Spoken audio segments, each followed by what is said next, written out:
নমস্কার বন্ধুরা, আপনারা দেখছেন সরকারি সংবাদ ইউটিউব চ্যানেল।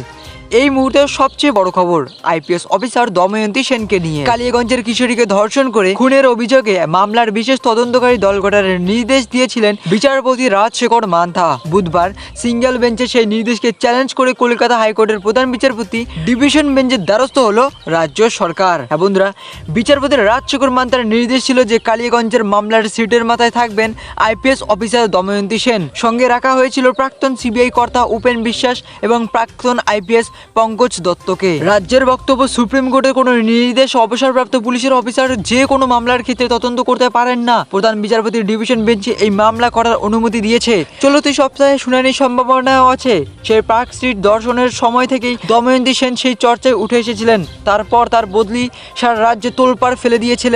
তাছাড়া উপেন বিশ্বাস সিবিআই চাকরি ছাড়ার পর তৃণমূলের বিধায়ক হয়েছিলেন বাগদা থেকে, কিন্তু সাম্প্রতিক সময়ে তিনি যা যা অভিযোগ করেছেন শাসক দলের বিরুদ্ধে তা বিস্ফোরক বললেও কম বলা হয়। সিঙ্গেল বেঞ্চের নির্দেশ ছিল আগামী 28 জুনের মধ্যে সিটকে রিপোর্ট দিতে হবে, কিন্তু ডিভিশন বেঞ্চে তা চ্যালেঞ্জ হওয়ার পর এবার কি নির্দেশ হবে সেটাই দেখার বিষয়।